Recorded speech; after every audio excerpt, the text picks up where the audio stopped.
to Long Island's #1 pro wrestling broadcast. Monty and DeFaro, seen out of our new studios, Tin Mirror Studios, straight out of Kings Park, Long Island.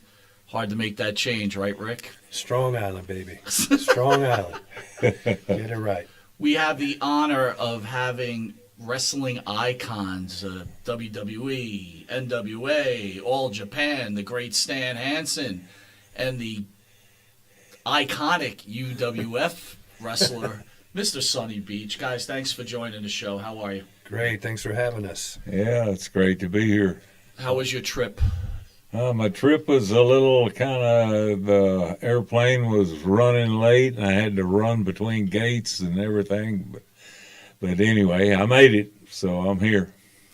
How does it feel for you guys, like, to be such icons still, that you're so wanted that you have to still fly across the country because fans want to meet you and get your autograph and take pictures with you? I mean, did you ever think your lives would turn out this way?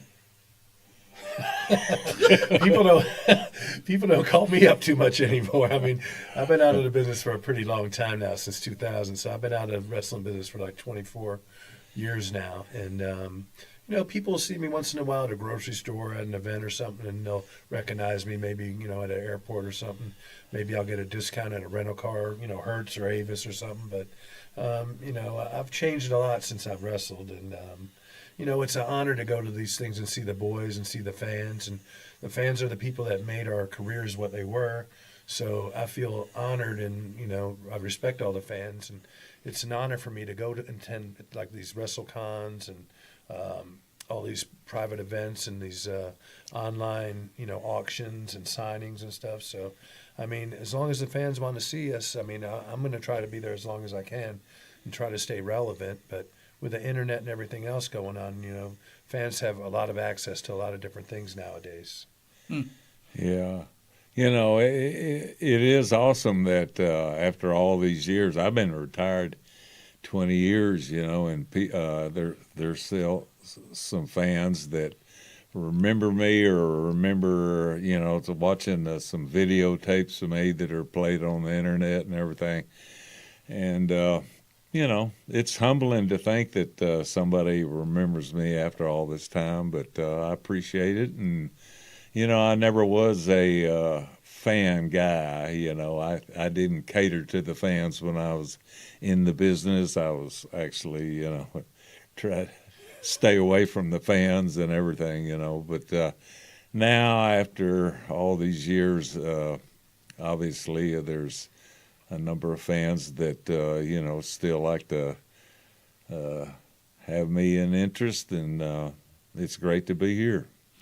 Well, it's great to have you, and it's great to have both of you. Speaking of that, right, so you're always that typical heel guy, but is that your nature as a person? Do you dislike people in general most of the time? No, but drop $1 on the floor, and I'll show you what I do for it. Well, that kind of answers it. One thing, so I met Rick. We became friends about 5 years ago, and, like my partner who's in Florida, which we'll talk about in a minute, we're just fans, right? Fans in awe of what you guys have done and what you've meant to the world of wrestling, and probably to millions of lives that you might have changed, through what you've done in your career, right? But the one thing that was amazing is when I met Rick, I did not realize what close friends you guys were. So can both of you share, like, where did you guys become friends, and how did you build this relationship? You want me to start, or you want Yeah, to start? you go ahead and start. Well, we actually met on the set of No Holds Barred, believe it or not. And I was always a big fan of Stan's, growing up watching him and NWA Georgia Championship, and all that. And it was just, it was like an honor to be working with him and being on set and everything. And Stan's the first person who actually took me out to have a sushi dinner down in Buckhead, Georgia. So we bonded, right on the set and everything, and everybody worked hard, and everybody did their scenes, first or second scene, it was a wrap, and we got to spend a week together, and we became pretty close, and we kept exchanged numbers, and we'd call each other up, and then, Vince, right after the movie, he brought me on board and got a booking sheet and went off and wrestled full-time with WWF for a couple of years, and when I wasn't doing that, Stan actually got me booked into Japan with him and All Japan and stuff. So, I mean, I'm very grateful to Stan, and I got to meet his lovely wife Yumi, and they come over, we hang out, and we have a great time whenever they're in town. And I still got to get to where Stan lives out in Colorado. I'm not going to say where he lives, so none of you fans will go out there and bother him. But Colorado's a big state, and if they find him, well, it's up to them. But definitely want to go out and visit Stan at his place sooner than later. Well, again, getting to know Rick, in the movie, and of course it was. I've done a couple of bit parts at movies and everything, and I enjoyed it and everything. But you get to meet and you get to know a few of the guys. Especially it was a wrestling movie, so there was a number of guys there. And got to know Rick, and we just kind of hit it off, and. Over the years, we crossed paths a few times, and then Japan and everything. That was where I really put most of my career was over in Japan. I had it here in the States, but Japan was the real place, and Rick and I, we got over there and everything. So. That just solidified things, and then we became friends, and then our wives became friends. So, we've had a great relationship for a long time. So, Stan, let me ask you this: I'm assuming you met your wife while you were in Japan, right? So, how did that relationship come about, right? Did you speak Japanese fluently? Did she speak English fluently? How does that connection happen? Well, she's Japanese, so yeah, she speaks Japanese fluently. Well, no. I Does she never speak ever, English fluently? I never. That's one of my big failings is that I didn't really learn the language. After we got married and everything, I had a built-in tutor and everything, and with her and but I just never ever took the time to really study the language, and almost all Japanese take English for 6 or 7 years in school, so they all have a kind of a foundation of English, but very few, or it's probably more so today, but back 20, 25, 30 years ago, they just didn't have the opportunity to speak English, in a conversation. And everything. So anyway, that's how our relationship, started. And I wish I'd really learned to speak it fluently. There was tons of things I could have done, So both of you marry women, right? Did they both know that you were professional wrestlers, and did they know you as being these famous professional wrestlers before you met, or was it something that, like, how does that work out for you guys? Well, I met my wife at wrestling, believe it or not, when I was with the WWF, September 23rd, I think it was, 1988. I remember the date. I was driving with Greg Valentine, and I think I was wrestling Lanny Poffo that night. We were wrestling in Staten Island at Wagner College. And my wife's aunt, Josie Augusto, was a New York State Athletic Commission. She was with the Athletic Commission. She was a judge. So my wife used to go to wrestling and, hang out with her aunt and stuff. And she was divorced for 2 years when I met her, and she had 2 children. When I met them, they were 5 and 7. And we all went out to dinner afterwards at this place called Miller Fillmore's over in Staten Island. It was like a big bowling alley and restaurant and stuff. So we went out there. It was myself and Greg Valentine were riding together, and there was a couple other wrestlers that were there that night. And I really can't mention their names because I got to be kayfabe and stuff. So, and we were all over there, and one of the referees, Frenchie, was there with us and stuff. Oh. And we had a really, really good night. And my birthday was the next day, September 24th. So I was talking to my, the girl, Rosie. Her name was Rosie Padula at the time, her maiden name. And I was talking to her, and I was wrestling at the Garden the very next week. And her aunt was saying, we'll come pick you up at the airport. We'll take you to the Garden, blah, blah, blah.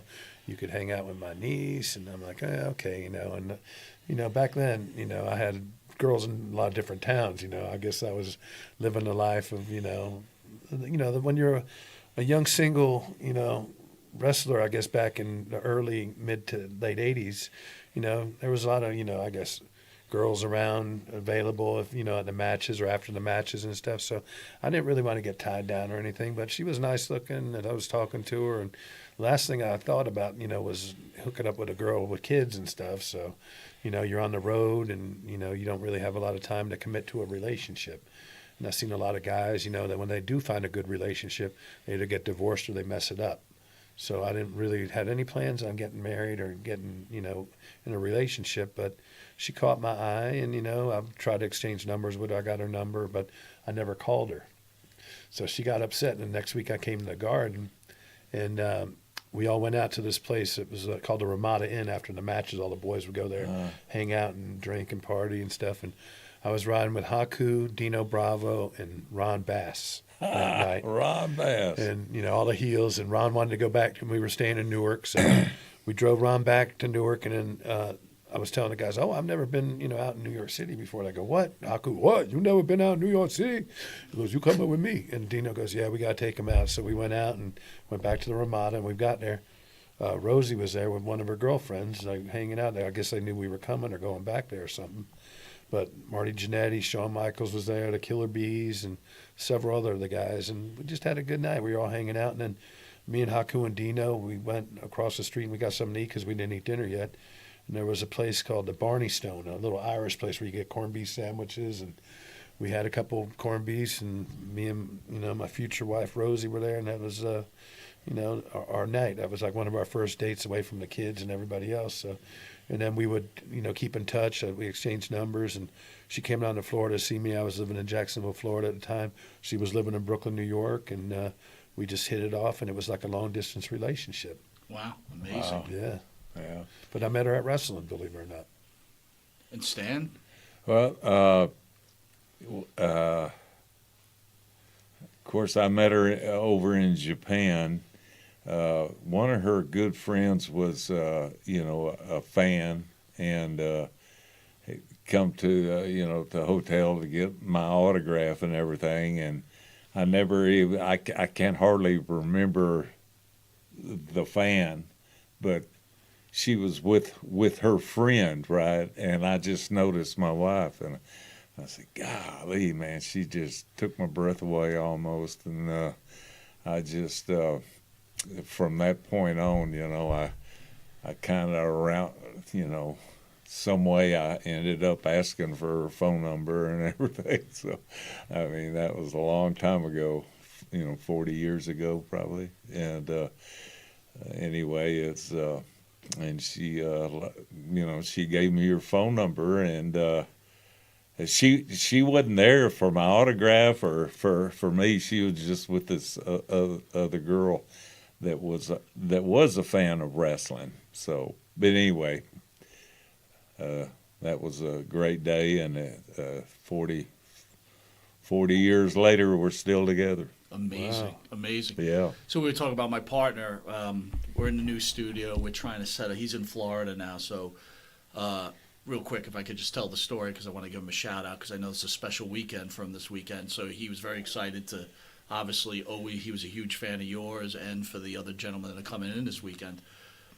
So we were trying to hook up the internet. Well, hopefully we get it done so where he can interview from over. But my partner, Jimmy Farrow, we interviewed Karen McDaniel, Wahoo McDaniel's widow. Oh, yeah. And, really, I don't know if you know Karen at all, but a wonderful lady. But there was a love connection there. And Jimmy moved down to Florida and, there's a special weekend happening. I'll let him eventually announce it, but he wanted to really have the opportunity. Obviously, Rick, Farrow, right. And he misses you guys, and he was excited. So ultimately, I failed him today, but hopefully, I won't fail him tomorrow. Let's talk a little bit about wrestling.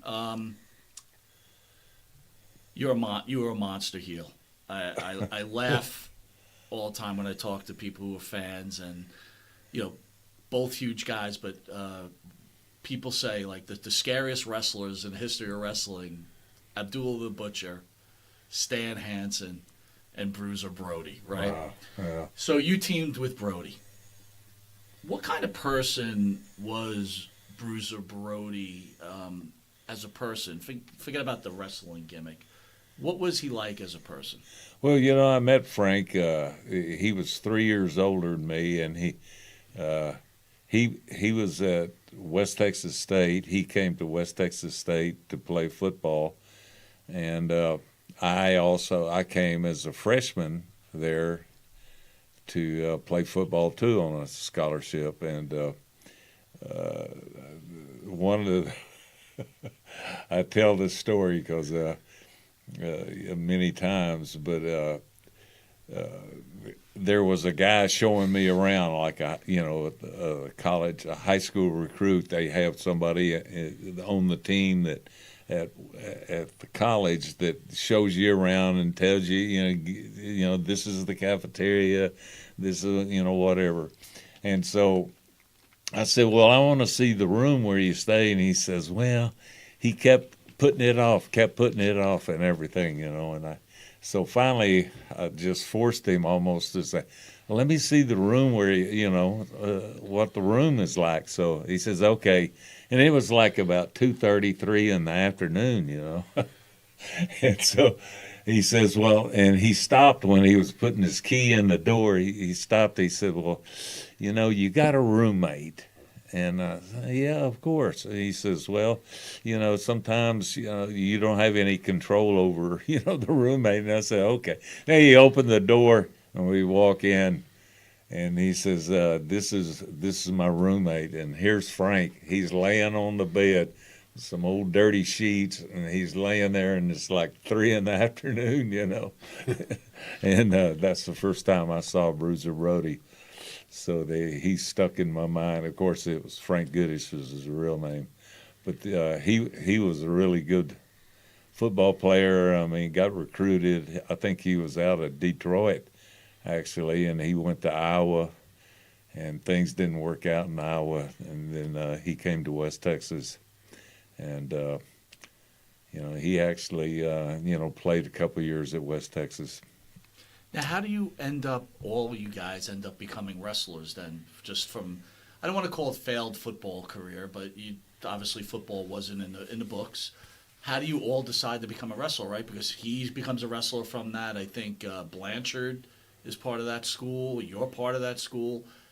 How do you all get well, this the wrestling Funks, itch? if you're going to talk about West Texas and wrestling and football, both Terry and Doherty Funk both went to school there. They both played football there.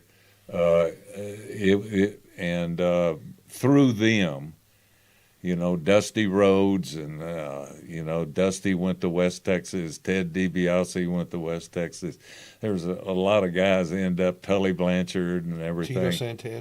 Tito Santana, Yeah. man, yeah. I actually got to coach Tito his freshman year and everything. That's right. That's right. He actually texted me and said to say hello. Yeah, Marced Solis is Yep. his real name. Anyway, sorry, Tito. Anyway, but Marced, I mean, he was a tight end and he was good. He was really good. He was from down in South Texas, right on the Mexican border down there, San Juan Alamo, I think it was his school he went to. But he was quite a good athlete, and he ended up getting into wrestling. And I mean, there's a lot of guys, Bobby Duncombe. Great talent from there. I mean, there were just some great guys, and Dusty Rhodes was there, for a while. Dickie Murdoch? Dick Murdoch. Well, actually, Dickie never went to West Texas, but he'd come and play in the alumni game and just suit up, and go walk on the field. I mean, he was quite an athlete anyway, man, God. But I couldn't believe it. He never really went to West Texas, but he's honorable. That's amazing. Yeah. Not to get off that subject, but Tony Atlas, who's been a frequent guest on the show, he keeps telling the story that Murdoch was part of the Ku Klux Klan. Is that a true story? I don't think so. Maybe he told Tony that. You never know. Well, he might have told Tony that, but. So let's talk about Brody a little more. So you know the person. We obviously know the travesty that happened in Puerto Rico. we've had quite a few wrestlers in here, and some have said that Brody was very difficult to deal with. What are both your thoughts on that? Obviously, he didn't deserve what happened to No, him. Nobody deserves that's that. the one thing, I'm not going to talk about Brody's, murder, so, but, he, Frank was a guy that did things his own way in a lot of ways. And, sometimes that fits in and sometimes it doesn't. But you definitely, no matter what, you don't deserve to get murdered. No. For whatever. So, but he was a unique individual, and I mean he was a smart guy. He wrote sports, the Dallas Morning News. He wrote a weekly sports column, over football and everything, high school football and everything. I mean, he was a smart guy too, So anyway, I mean, he had a strong personality, and sometimes it gets you the good things and the right, bad things. I get it. So, but let me ask you this, right? You guys are friends, right? And again, wrestling is, I always call it the microcosm of the real world, and it's just this really tight family, I guess. But is there a point where you're like, hey, Frank, try to take it easy. I think you're starting to piss off some people. Does that kind of conversation ever take place? Or is it just like, hey, man, I just don't get involved with what other people are doing? Rick Allen, Sonny Beach, and Stan Hansen have to worry about themselves. So whatever Frank does, he does. What's your approach on that? Do you ever say to your partner back in the day, hey, calm down? I don't know if I ever told him to, to calm down. Frank did kind of what he did, and I mean, but he wasn't out there, going just crazy all the time. He was trying to make a living, and we had a good spot in Japan, and he had a good spot in Japan. Plus, he worked St. Louis. I mean, he worked a lot of places, a lot more than I did here in the States. I just kind of chose to work Japan, and that was enough, for me. But he worked a lot of independent stuff, and so I think that was part of his character, that he wanted to go out and do it, 360 days of the week, a year, So I don't know. I got you. Yeah. I got to go back to No Holds Barred real quick. Sonny, you were saying, hey, once you're done with that, you got a call from Patterson, you start working there. I remember I was in the military, and obviously I knew who Stan Hansen was. I also knew Sonny Beach was, or Sandy Beach, I think, at the time, right? Yeah. I was thinking to myself, and I got to ask you why it didn't happen. I'm like, Hansen's coming to WWE, and he's feuding with Hogan. This is going to be great. How come that never happened? There was an opportunity, later after, Hogan got there. I mean, I was there when Hogan came, and actually came to the WWF the very first time, and we kind of traveled around a little bit together. He was a green guy. He had just kind of, come in. But then I left New York, and then we never ever really got together again, except over in Japan. We ended up being teamed up in Japan a little bit, and then he went back and went into the WWE, and I mean, the rest of it's history. But he deserved everything he got. He had he starved. Just like most of us have to do. He slept in the car like I did. And a lot of the guys do. We couldn't even afford. Hiro Matsuda, broke his leg one time, and when he was training him and everything, and Hogan didn't give up and came back. That tells a lot about Hogan. I think, but he ended up coming back from Japan, and he ended up, becoming Hulk Hogan, right? And he made a couple of movies and everything, and good for him, That's good. But like, I knew you work in Japan. You made a lot of money in Japan, but at that point, Hogan was super hot, and you obviously were you. Like this was the dream, like a dream match. There's a few dream matches out there. Yeah. Did you stop this from happening? Did Junior come to you and say, Stan, let's bring you back. Let's have this feud? Well, tell the truth, I had an opportunity one time. Vince Jr.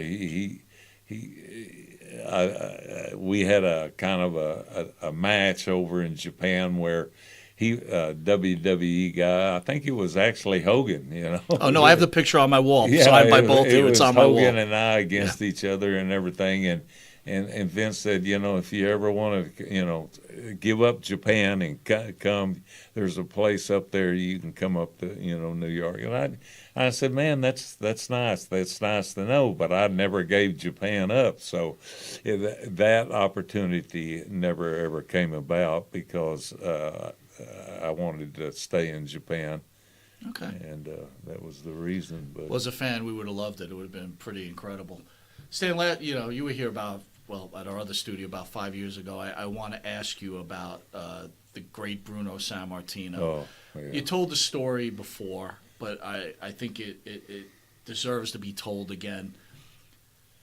You're the man who broke the cash cow's neck. Can you Can you tell the story of that night with Bruno and everything that happened before and after? And was your life in danger at any point after killing the living, now the legend, Bruno Sammartino? Well, I didn't kill him, thank God, but I did hurt him. And I slammed him on the back of his neck, and it broke his neck and cracked like 3 of his vertebrae. And they said that if he hadn't have been so muscular and big traps and big strong, he was a big strong guy, and that protected him from getting nerve damage and everything. But Vince Senior, he sure didn't like it. I was, fairly green too. I'd only been working like 2 or 3 years. But Bruno, being the class act that he is, he liked to go and work against new guys and everything, and gave a new guy like me and a bunch of other guys too, the opportunity to make a name for themselves. Of course, he never dreamed that I'd make a name for myself by hurting him, where he couldn't wrestle. But he was a classy guy, and so but Vince Vince Senior never quite forgave me for hurting his champion at the time, but Bruno never held hard feelings, and we became fairly friendly over the years, and my family met him, and and everything, and everybody loved Bruno. And mainly the fans in this area, they love Bruno. I mean, Hogan was over, but let me tell you, in his heyday, Bruno was over more than anybody I've ever seen. Well, it's funny you bring that up. I was going to ask both of you, Hogan, Sammartino, who meant more to the wrestling business in both your eyes? It's different because Bruno was the first. He was 60s, 60s, 70s, 80s. And Hogan came along afterwards, and Hogan had the power of television, national audiences, not just regional like Bruno did. And I think, Bruno was ahead of his time because he was so muscular, and he was just they took the Italian heritage and they ran with that, especially here in New York. A lot of Italians, Washington, D.C., Jersey, up in Boston, up and down the East Coast. So that's where, WWWF's territory really was. And before Superstation Turner and all these other big television affiliates, back then it was the territories. And now, you only have AEW and you have pretty much WWE. That's the 2 major ones. You got, other promotions too out there. But those are the 2 main ones. And that's, back with NWA and, they had territories in every state almost. But now I think, the difference between him and Hogan, they did the Rock and Wrestling with Hogan. MTV came along, which just put the spotlight, on Hogan. The Rocky movie helped him out too, and everything else. That's So, right, yeah. And the times were changing, and Vince had hindsight, and he knew that the national spotlight would, feature his product if he was to buy up the territories or get all the top stars from all the territories together, pick and choose what he wanted. And he, raped and pillaged the whole, wrestling community and got what he wanted and ran with it. And he had the money and the backing and the foresight to make it work. And then with the merchandise, that was a whole nother level of, back then in the 60s and 70s, maybe you didn't even have any merchandise hardly, You had maybe a program and that was it. So you think Hogan had an unfair advantage over San Martino in a certain way? Then? I think in a certain way, yes, 100%, because times changed. Well, I think it was just two different times. Yeah. I don't know, advantage over one or the other was over more than the other. I don't know. I think Bruno was really over, and I know that Hogan, when we were teamed up in Japan for a few years right before he came over, and got the ball handed to him, and he ran with it. So, man, I mean, he did great. So both of them are really great. They both made big money. Yeah. Believe me, Great answers. I want to go back a little bit. You never really hear a bad thing about Vince McMahon Sr., right? You said he was a good guy and he took care of people, right? Yeah. What is the difference between junior and senior as a promoter, for say? I think Vince Jr. Was coming along, was doing the commentating and did the interviews and everything when I was here. And Vince Sr. was still in charge and running the business and everything. But Vince Jr. was, he would do the interviews with all the for the TV that went around and everything. And I think he really learned the craft, what to do and how to do it. And I think that, his dad eventually, just wanted to, retire and get out of it. And Vince Jr. did take it, and he changed it, changed wrestling forever, and I think that's quite a feat. Absolutely. But were you shocked, though, being that Vince Jr. was an announcer? Like, did you see, this kid's got something. This might be something at point, or that was not something that you saw when back then? Well,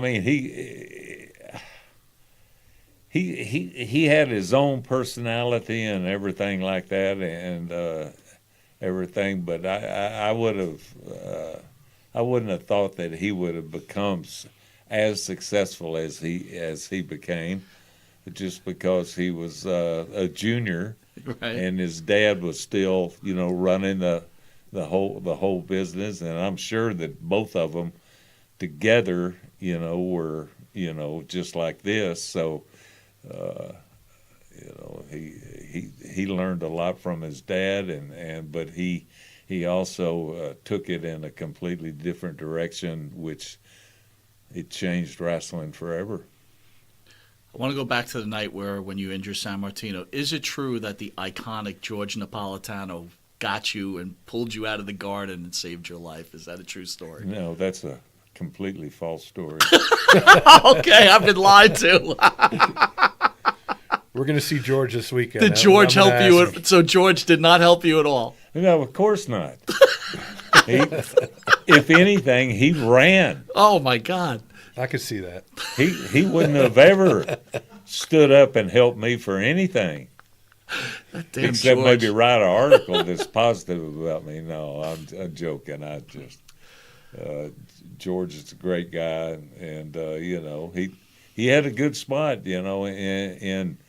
in the history of wrestling, because Absolutely. he was back when TV wasn't just, everything, wasn't on TV, the actual writing and the magazines and so forth and so on. And he was instrumental in being, one of the top guys in that. And he really helped out a lot of wrestlers by keeping their story going and everything. Putting them over. When I was a young kid growing up, idolizing the guys I would see on TV, the only time you could see like WWF stuff, because it wasn't on TV in Jacksonville, Florida, where I grew up. Down there we had Championship Wrestling from Florida, and then we had Ted Turner, a Georgia Championship. And then once in a while you might get a Continental Wrestling from over in, Alabama over there, Pensacola or something, Right. Southeastern or whatever back then when it was called. But back then, you would wait every month for the new wrestling magazine to come out at your stand. It was Bill Apter and George Napolitano. Yeah. Wrestling Superstars, and then Wrestling All-Stars, and then Pro Wrestling Illustrated. Those were like the big three magazines back then. And then Carmine Despiro came along with Wrestling Eye magazine.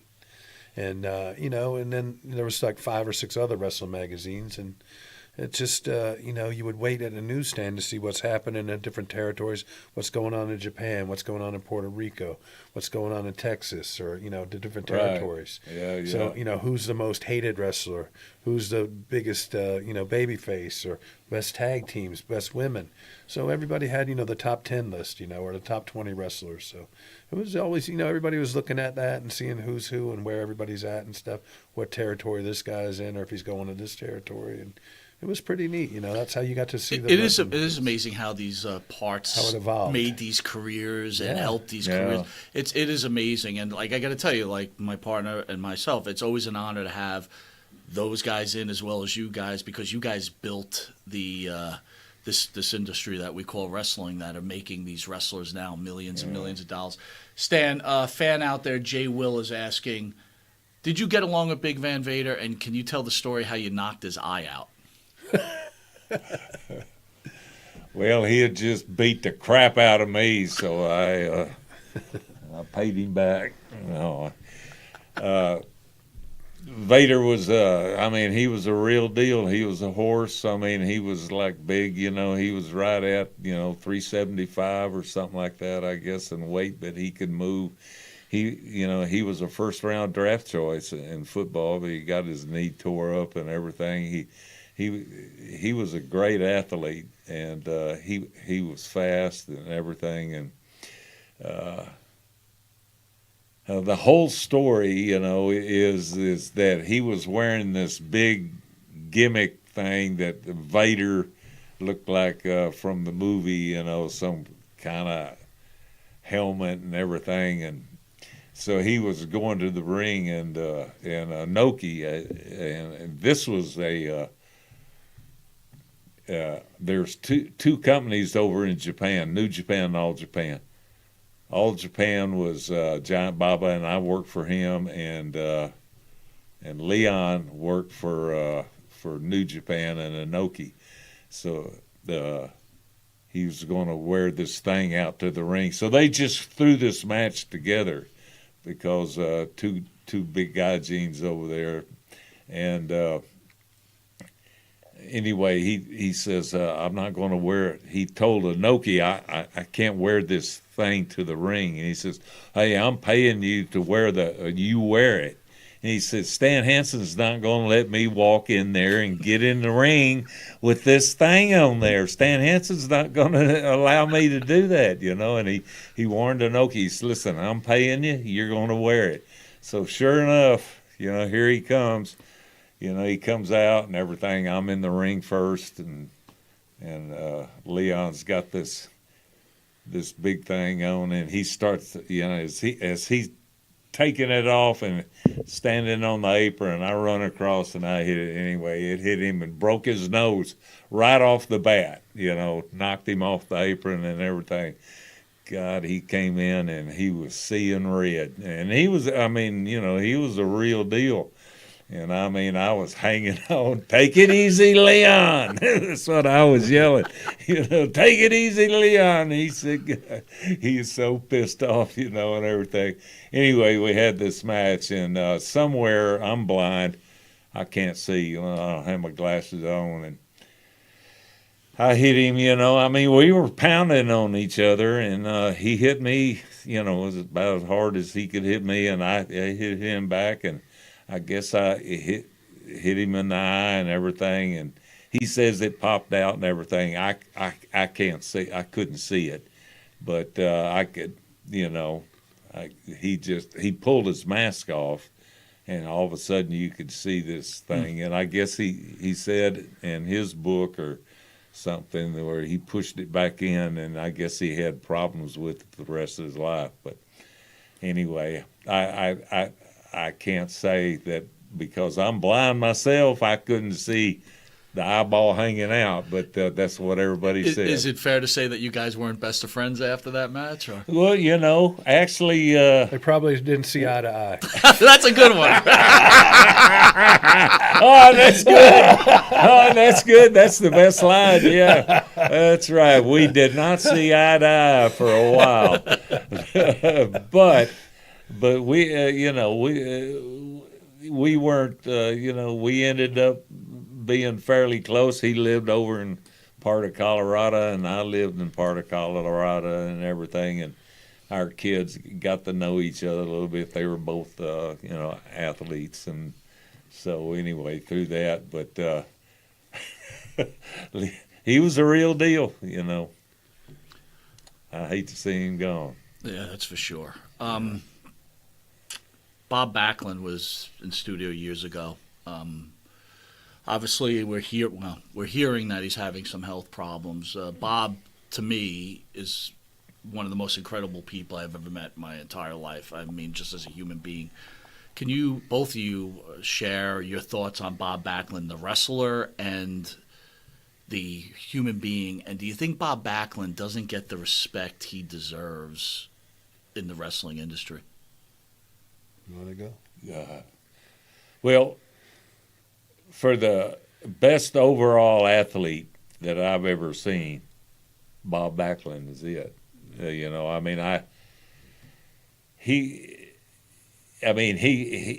didn't have it easy when he got into the business. A lot like me, we both ended up having to sleep in our car because you couldn't afford a motel room, and you had to keep traveling and everything. Well, Bob went through the same thing, and but man, he was so in shape.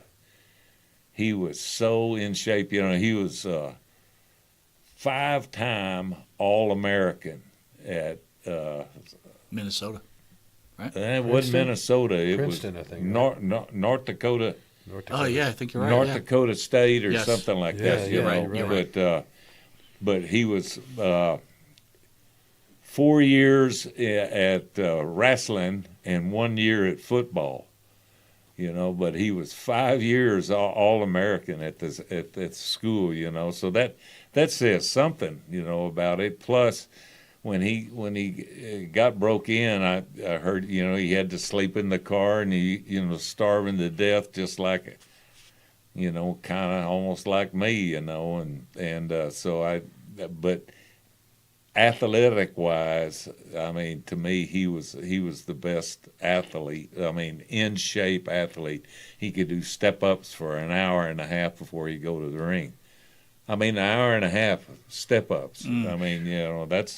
That's tough, and he was quite a horse too, and great shape, not big, but he wasn't small. He was 220, 230 maybe or something, but anyway, he was a good guy, still is. When you wrestled him at the Garden, and you had that real run which ended in a steel cage. A lot of people like Kevin Sullivan was here, and he said, Bob, it was too early coming out of San Martino and Superstar Graham that Bob wasn't ready for the WWE in the Garden, and they used to have to pack all the cards in order for it to be successful, where San Martino would be the main guy and it didn't matter who was on the undercard. When you wrestled him in that steel cage, was the Garden as hot as it was when you wrestled San Martino? Well, I think Bruno had a special place. But by the time that I got to Backlund and everything, he was over in his own way. I would never say that he wasn't a great champion and wasn't well respected, or I don't know how successful. I wasn't somebody that stayed in the WWE forever. I worked during that time with Backlund, and I worked with Bruno a few times during that time too. But so Bruno was still a little bit there when I was there, and Backlund was the champion. But we had a good match, and he was a good.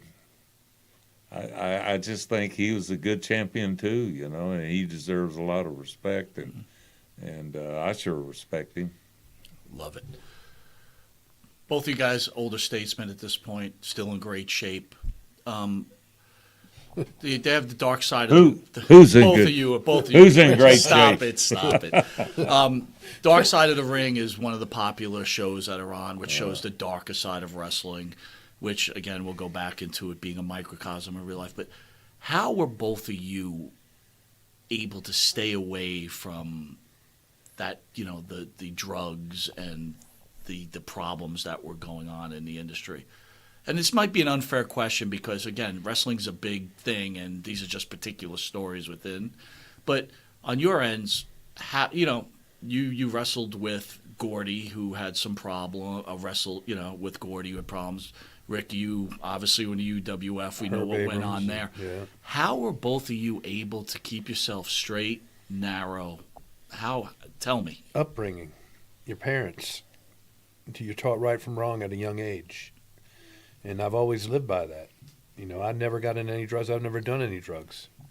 I've had a few beers, a couple of bourbons here and there, but never tried any pills, never smoked pot, never did cocaine, never did any drugs. And so many people that have been in this business have, lost everything because of that or lost their lives. And, I always treat people the way I want to be treated, and I live by that. So my parents instilled that in me early. I'm Catholic. I'm religious. I believe in God, and I try to, just lead by example a lot of times.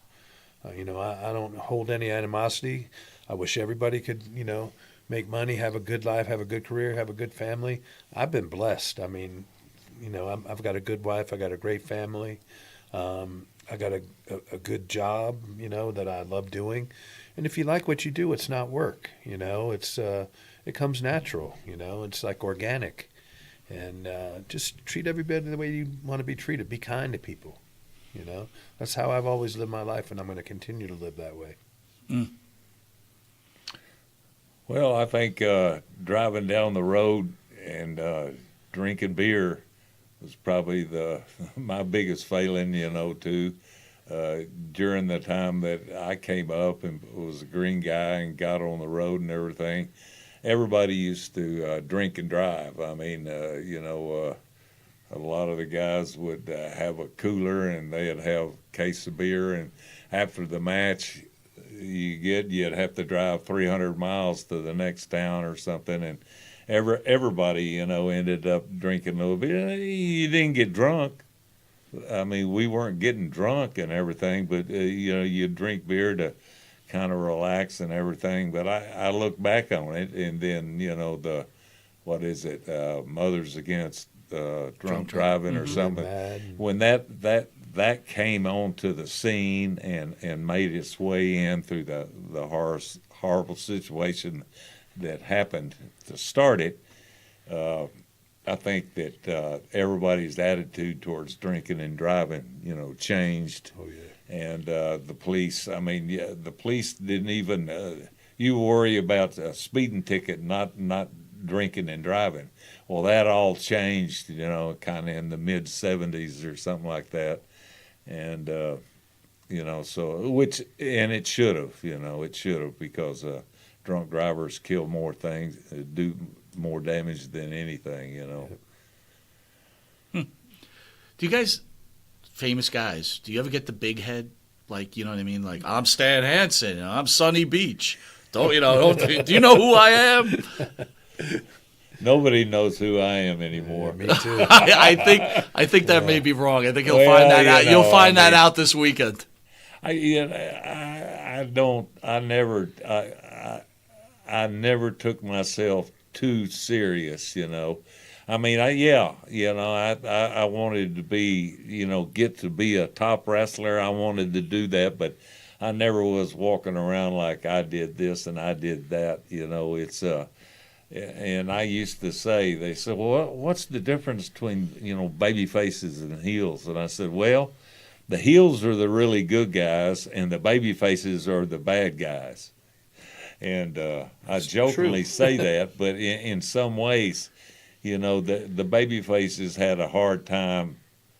I'm this and I'm that, that they begin to think because everybody's cheering for them and there's 58 girls waiting out back, for them and everything. But a heel, you had to worry about getting your tires slashed and, Stabbed or shot. yeah, shot at, man, gosh, Some had horror guns stories pulled out on you. I mean, it was a real deal back then. There was real heat. People can't understand how big a heat the heels had to put up with. What was the worst thing you had to go through as a heel that you had to deal with? Like one particular situation that happened to you that you're like, oh my God, why am I in wrestling? What am I doing here? One time, Brody and I were leading Jackson, Mississippi, and Frank had a 240Z, and here we are, 320 pounds, and there's we're piled into this, side by side, overlapped our shoulders, together to get in the car. We're driving out of town, and there's a bunch of guys from the matches, rednecks, whoever they might have been, and they pulled up beside us, and they started Shooting. they were waving at us, and they had guns in their hand, and they shot up in the air, one time or two times or something like that. And Frank and I both carried guns at that time, and we pulled our guns out and stuck them out, and we fired about 3 shots each over the head of their car, and then they spun around and headed back, Anyway, that was amazing. That was it. All right, Sonny, I got to call your friend Stan out on something, right? So we talked earlier about how he didn't go to the WWE when he probably had that opportunity to wrestle Hogan. So what makes you then decide to go and work under Vern Gagne and the AWA? How does that happen then? Well, Vern, you work. There was a lot of good things about working for the AWA. One, that you only worked about 12 to 14 times a month, and you'd have a lot of time off to be at home. You could fly in and out, everything. And Vern paid, and you could make really good money, if you were in the top 2 or 3 matches, on the card.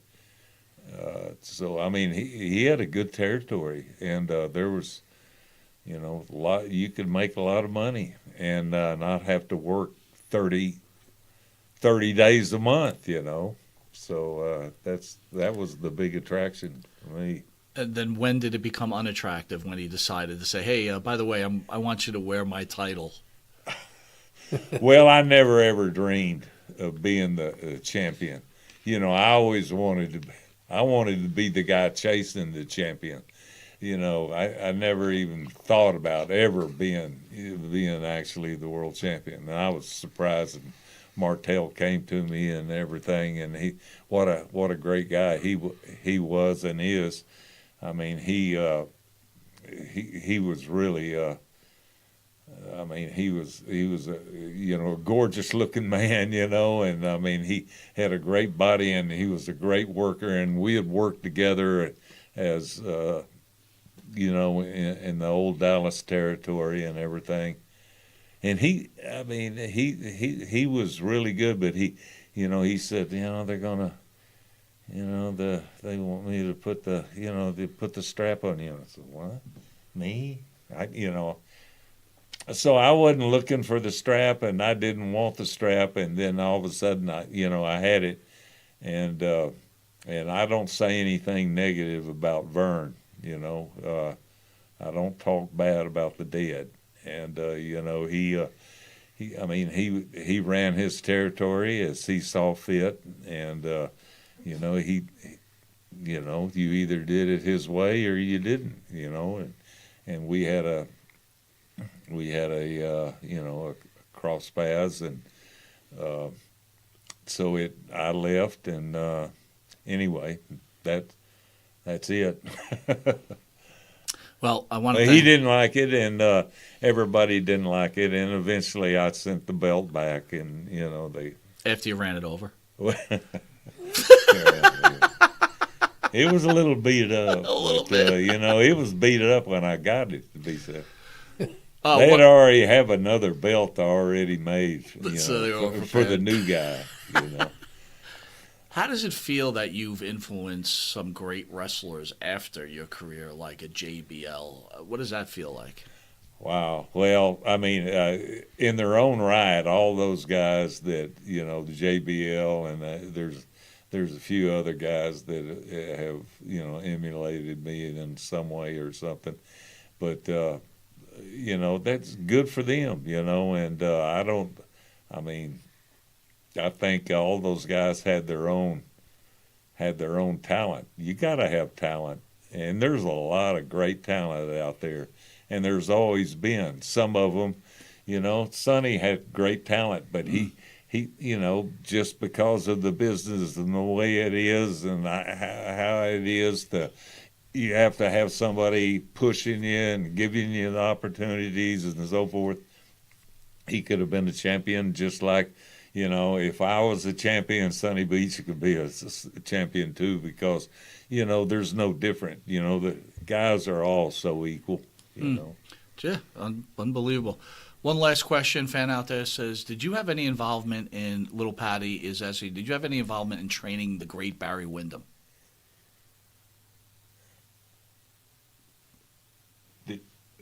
No, Barry Windham? Yeah. No, I didn't have. I knew his dad more than I knew him. I was with Barry Windham one time in Japan. He was on a tour in Japan, but he was trained by somebody else. I don't know. But his dad, you know, Blackjack guy, he was a real deal. I can talk more about him than I can. The last guy for both of you guys, the great Andre the Giant. Did both of you have a good Andre the Giant story to send us out with? Stan would have a lot more than me, believe me.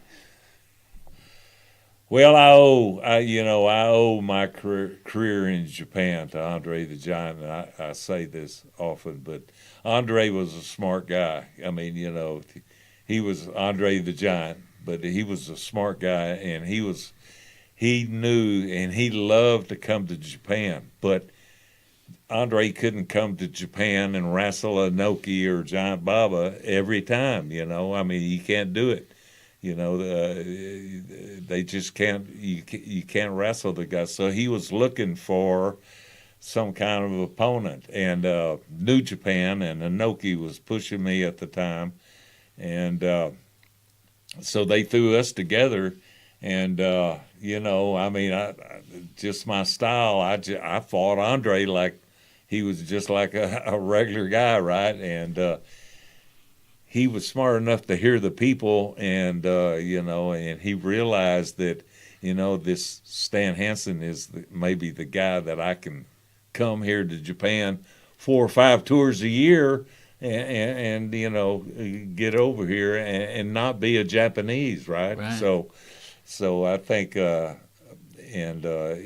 he sold for me, and we had some really classic matches, and one of them is, you know, the one where I slammed him out in the tennis, big open air tennis arena and everything, and I guess it's supposed to be one of the top matches somebody voted, you know, one of the 5 or something, I don't know, but I owe it to Andre for, you know, allow me to do that, and he got me over, that really my career took off.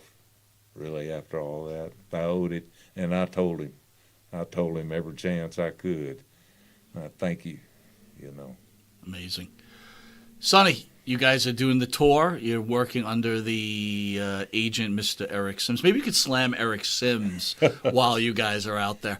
Where are you going to be there, Sonny? You and Stan are making the tour where fans can see you, get some pictures with these two iconic wrestlers. Tomorrow we're going to be in Langhorne, Pennsylvania. Stan's doing a virtual with Feinstein over there. And Saturday we're going to be at the Menon Auditorium or Arena over in Morristown, New Jersey. I think the doors open at 9 or 10 a.m. over there. WrestleCon, 80s WrestleCon. Sunday morning, Stan's doing a virtual with K&S out here in Long Island. And then Sunday afternoon, I think at 1 p.m., he's going to be at a Wrestling Universe over in, I guess that would be, what part of Queens is that? Off of Francis Lewis Boulevard. Francis Lewis Boulevard in Queens, Wrestling Universe people know. Sandy, your hands limber? Are you ready to start signing away? Sonny, yeah, are you ready to start guess signing so. away? Just real quick, I want to, just tell, Rick has really taken great care of me, all from this, our relationship that started back in the movie, and we've stayed together. Our wives are good friends and everything, and we just, but I mean, he has really, made me feel so at home, and it's great to be in this area, mainly because Rick and his hospitality, and I just, no matter what somebody might pay or me signing or whatever, being around this guy here is just a pleasure. Well, I'll second that. Again, Jimmy and myself met Rick after interviewing you, and now I know Rick personally, and he's probably one of the finest human beings I've ever met in my life. He's honest. He's caring. Everything that he said that his parents taught him wasn't bullshit. It's all right. No, So I know you don't like to talk bad about people, but now you're putting on a spot. You've talked about No Holds Barred, one of my favorite movies. I need you to rank Hulk Hogan as an actor. Where does Hulk Hogan rank in the great actors in American history? Great actors? Well, I'll send that question over to you.